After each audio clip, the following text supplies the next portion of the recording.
샬롬 할렐루야. 사도행전 1장 11절이요.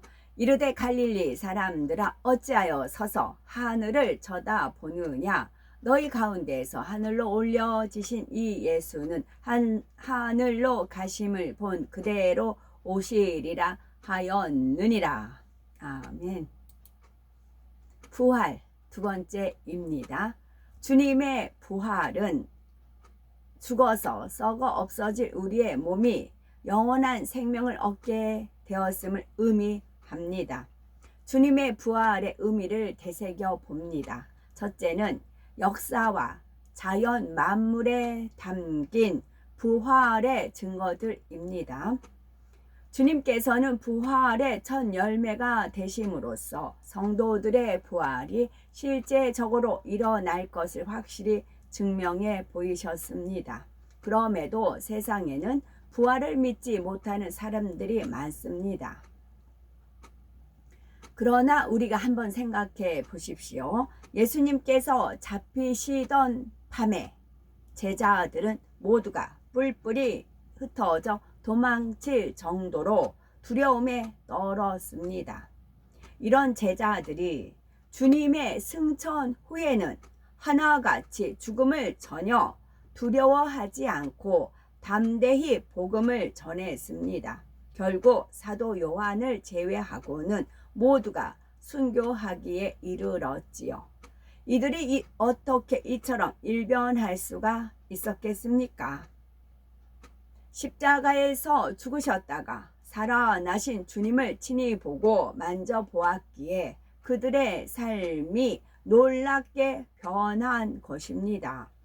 물론 성령을 받음으로 담대할 수도 있었지만 성령을 받았다고 해서 모두가 순교의 믿음을 가질 수 있는 것은 아닙니다. 이처럼 주님의 부활은 실존 인물들 곧 주님의 제자들이 증거하는 역사적 사실입니다. 하나님께서는 천지 만물에도 부활을 믿을 수 있도록 여러 가지 증거들을 담아 두셨지요. 한 예를 들면 봄이 되면은 겨우내 죽은 듯 보이던 고목에서도 새순이 돋고 화사한 꽃이 피어납니다. 또 죽은 것 같던 씨앗에서도 생명이 잉태됩니다. 즉 새싹이 돋아나지요. 씨앗은 썩어 없어지지만 그 안에서 새로운 생명이 움툽니다. 또 군뱅이를 한번 생각해 보면 군뱅이는 짧게는 2년에서 17년간을 애벌레로 땅속에서 삽니다. 그러다가 매미로 변하여 하늘을 날고 우렁찬 소리도 내지요. 나비 역시 번데기로 죽은 듯이 있다가 얼마 후에는 화사한 날개를 달고 푸른 하늘과 예쁜 꽃들 사이사이를 누빕니다. 우리 모두 이러한 증거들을 통해서도 부활을 확실히 믿으심으로 장차 부활에 참여하시기를 영생을 주신 주 예수 그리스도의 이름으로 축원합니다. 라고 있어서 읽어드립니다. 두 번째, 주님 부활에 담긴 두 번째 의미. 주님의 부활은 죄로 인해서 죽었던 영혼이 살아나 하나님의 자녀가 될 길이 열렸음을 의미합니다. 주님의 부활은 첫째로 죽을 수밖에 없는 우리 몸이 영생을 얻게 되었음을 의미한다 했지요. 이를 육적 부활이라고 한다면 지금 설명드린 부활은 영적 부활이라고 합니다. 사실 이 두 가지 부활은 서로 뗄 수 없는 관계에 있습니다. 우리 몸이 죽게 된 것은 바로 영혼이 죽었기 때문이며 우리 몸이 부활하여 영생을 얻을 수 있음도 영혼이 살아남으로써 가능한 것이기 때문입니다. 고린도전서 15장 21절에 사망이 사람으로 말미암았다 했습니다. 원래 사람은 하나님께서 생명으로 지으셨기에 죽지 않는 존재였습니다. 그러나 인류의 조상 아담이 불순종하여 선악과를 먹음으로써 사망이라는 저주를 받아 영이 죽고 말았지요. 이로 인해서 몸도 늙거나 병들어 죽게 된 것입니다. 물론 영은 죽을 수 없는 존재이지요. 여기서 영이 죽었다는 것은 영이 활동을 멈추어서 하나님과의 교통이 끊어졌다는 의미입니다. 첫사람 아담이 범죄함으로써 영이 죽고 난 뒤 하나님께서 아담에게 불어넣어 주셨던 생기는 차츰 빠져나갔고 결국 흔적만 남아 있습니다. 이것이 생명의 씨이지요. 이렇게 됨으로써 범죄한 아담을 비롯하여 그의 후손들은 수명이 닿으면 죽게 되었습니다. 그런데 육체의 죽음보다 더 심각한 문제는 영혼의 죽음입니다. 죄의 문제를 해결하지 않으면 사람의 영혼도 사망을 당하기 때문입니다. 영적 사망은 바로 지옥에 떨어져서 영원히 형벌을 받는 것이지요. 지옥에 떨어진 영혼은 그 누구도 건져줄 수가 없고 그 누구도 그 형벌을 멈출 수가 없습니다. 즉 세세토록 아무 소망도 없이 상상도 못할 고통을 받아야 하지요. 이런 영적 사망이 기다리고 있음에도 세상의 많은 사람은 주님을 믿지 않습니다. 결국 아담에게서 물려받은 원죄와 자기 자신의 지은 죄로 인해서 영원한 무덤 곧 지옥을 향해 가고 있지요. 아버지 하나님께서는 이런 인생들을 가만히 보고만 계실 수가 없으셨습니다. 자신의 형상대로 지으신 첫사람 아담을 향한 사랑, 즉 인생들을 향한 사랑이 변함없으셨기 때문입니다. 사랑의 하나님께서는 범죄한 인생들이 달려야 할 십자가 형틀에 자신의 독생자를 내어주셨습니다. 주님께서는 아버지 하나님과 같은 마음으로 자신을 희생하셨지요. 이런 주님을 자신의 구주로 영접하는 사람마다 죄사함 받고 새 생명을 얻게 되었습니다. 새 생명을 얻은 것도 감사한데 아버지 하나님께서는 우리에게 자녀의 권세도 주셨지요. 이로써 사망이라는 형벌을 면할 뿐만 아니라 하나님의 자녀로 다시 태어난 것입니다. 세 번째, 죄의 문제를 해결해야 영적 부활. 로마서 6장 23절에 기록된 대로 죄의 싹은 사망입니다. 만일 죄로 인해서 그 영이 어떻게 죽게 되는지를 안다면 결코 죄를 지을 수가 없습니다. 하나님께서는 첫사람 아담에게 선악과를 먹지 말라고 분명히 말씀하셨지요. 창세기 2장 17절에 네가 먹는 날에는 정령 죽으리라 하시었지요. 이 말씀은 그대로 임했습니다. 범죄한 아담은 에덴 동산에서 쫓겨났고 더 이상 하나님과 이전처럼 자유롭게 교통할 수 없게 되었지요.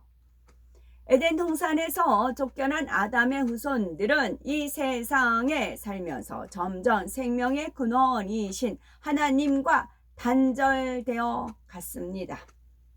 영을 대신하여 혼이 주인이 됨으로써 사망 권세를 가진 원수마귀 사단과 더 활발히 교통하게 되었지요. 예, 교신이라는 표현을 쓰더라고요. 원수마귀 사단과 교신한다. 그런 말을 쓰더라고요. 원수마귀 사단은 사람들의 마음에 있는 비진리를 충동하여 범죄하게 만듭니다. 하나님과 멀어지게 만들어서 지옥으로 끌고 가지요. 교통이 아니고 교신. 귀신과 교통한다. 그 이제 하늘쌤 같은 경우가 이제 다른 채널에서 그 말을 썼고요. 거기도 이제 마인드 컨트롤, 당하는 그 채널에서 교신한다. 귀신들과 교신한다. 우리는 하나님과 교통, 그들은 귀신과 교신. 그러므로 하나님과 상관이 없는 사람처럼 살면서 나도 교회에 다니고 있으니 부활하겠지. 혹은 이제 그런 무리들을 대하면 우리는 다 휴거돼서 올라갔잖아요. 그때 그들이 하는 말은 무엇일까? 그런 의구심을 많이 가져요. 우리는 휴거됐는데도 만약에 주일날 예배 우리가 휴거됐다고 해요. 이제 토요일날 저녁 무렵에 휴거가 됐어요. 토요일 이제 그날과 그 시 당연히 모릅니다. 예입니다. 토요일날 저녁쯤 낮도 아니고 밤도 아닌 그 시간에 여호와의 타임 그 시간에 토요일날 휴거를 했어요. 전 세계가 다 휴거가 됐어요. 아가들은 거의 휴거가 됩니다. 아주 악독한 부모 밑에서 자라지 않는 이상은요 휴거가 됐어요. 그러면 인본주의자들 뭐 어디 가입하고 그 사람들은 그런 것도 모르고 예배 드린다고 나올 거 아니에요. 그 목사들이랑. 그리고 나서 완전 인본주의에 쩔어져 있는 그런 데는 뭐 군데만 안 나올 거 아니에요. 근데 휴거됐다고 하니까 휴거된 것도 모르잖아요. 그러면서 멀쩡하게 예배를 드린다는 거지요. 예배 드리고 나서 끝나고 가서 누가 뭐 휴거했다고 하면 믿을까요? 과연 믿을까? 그리고 그 다음 주 또 예배 드릴까? 3년 반은 평화라니까요. 가짜 반. 3년 반. 3년 반 지난 이후부터 핍박이에요. 그러니까 3년 반은 그냥 가요. 이런 상태로 3년 반은 갑니다. 저는 그런 거를 많이 이렇게 대입해서 생각을 해봐요. 하늘쌤이라든가 어디 다른 채널들, 그런 이단성 있는 채널들 뭐 휴거 하잖아요.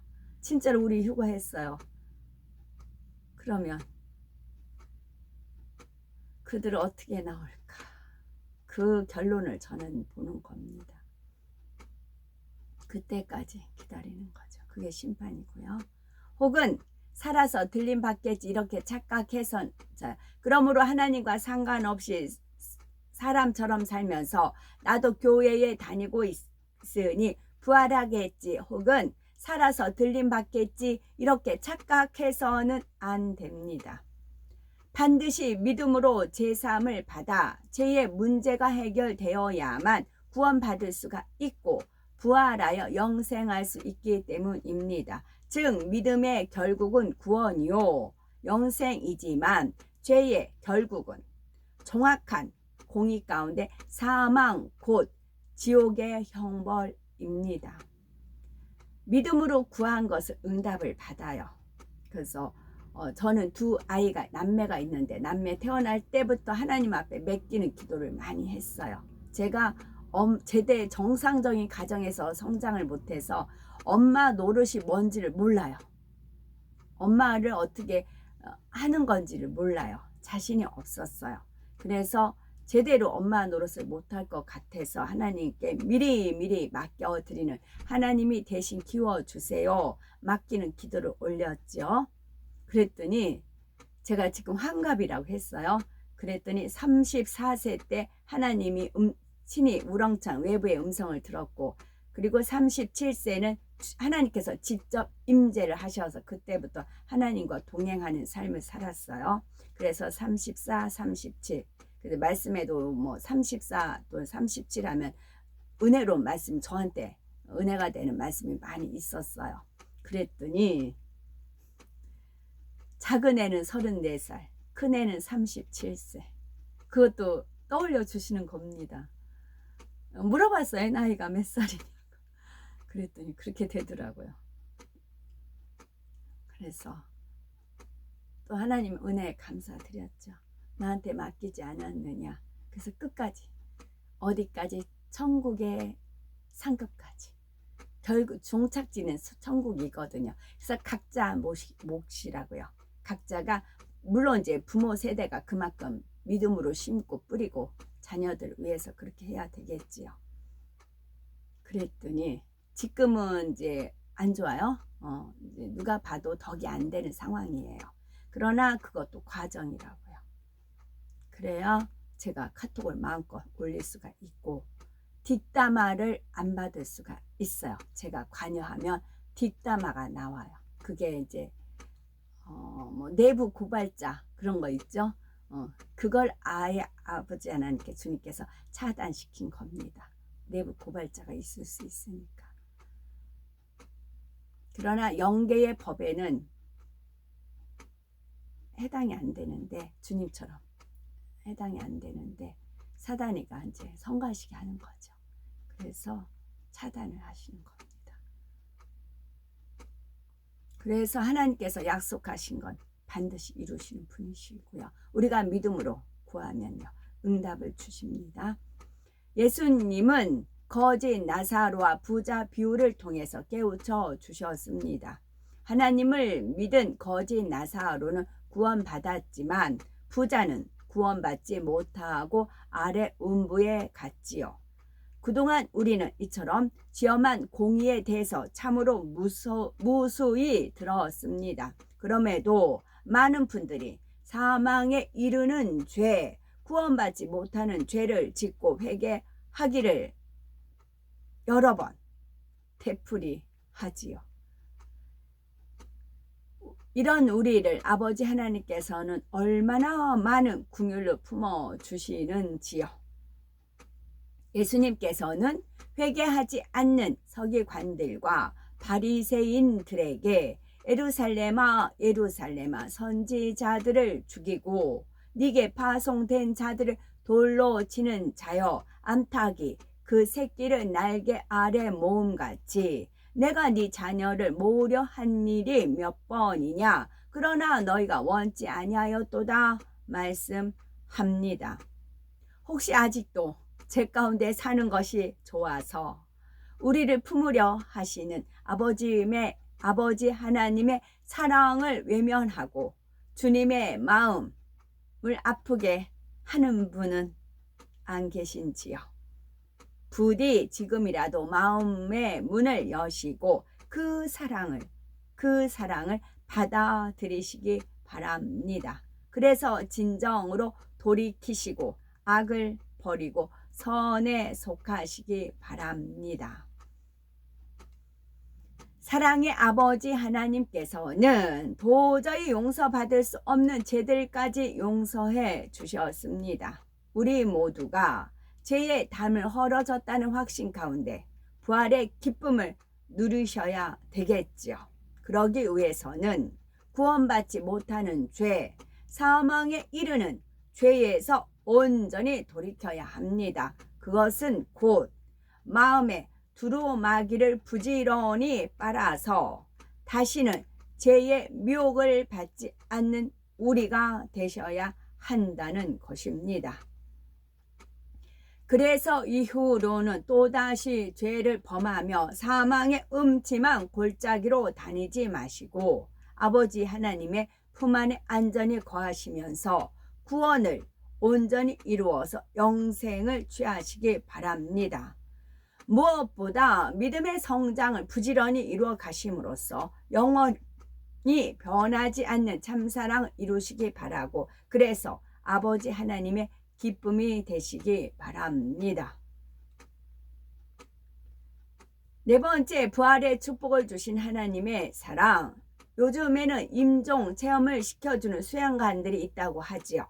영정사진도 찍고 유서도 쓰고 수의를 입고 관에도 들어가 보게 한답니다. 가상으로 꾸며진 것이긴 하지만 자기 자신의 장래 행렬을 지켜보게도 하는 거지요. 이런 체험을 해본 사람들은 대부분이 펑펑 눈물을 쏟으면서 그동안 잘못 살아온 것을 참회한다고 합니다. 이렇게 언젠가는 죽을 텐데 왜 그동안 아둥바둥 욕심을 내면서 남을 미워하면서 추하게 살았던가, 왜 곁에 있는 사람들의 소중함을 몰랐던가, 이제는 다시 태어난 것처럼 살아야겠다, 이런 후회와 다짐을 하는 거지요. 사실 우리 가운데 믿음의 순간을 미리 체험해 본 분들이 제법 계실 겁니다. 육의 생명선을 넘었다가 하나님의 은혜로 다시 살아난 분도 계시고, 중한 죄를 짓고 지옥에 떨어진 것 같은 두려움을 느껴보신 분도 계시겠지요. 하나님의 징계가 눈앞에 이르러 더는 용서받기 어려운 상황에 이르렀기 때문이지요. 에레미야 15장 2절에 그들이 만일 네게 말하기를 우리가 어디로 나아가리요 하거든 너는 그들에게 이르기를 여호와의 말씀에 사망할 자는 사망으로 나아가고 칼을 받을 자는 칼로 나아가고 기근을 당할 자는 기근으로 나아가고 포로 될 자는 포로 됨으로 나아갈지니라 하셨다 하라 말씀합니다.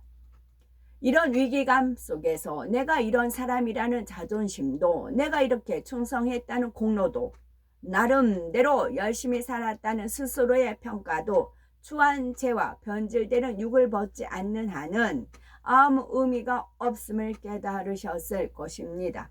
마치 나 자신이 죽은 것 같은 시간을 보내면서 이제는 정녕 죄에 대해서 온전히 죽고 의에 대해서만 살리라, 이런 결단을 하셨을 줄로 믿습니다.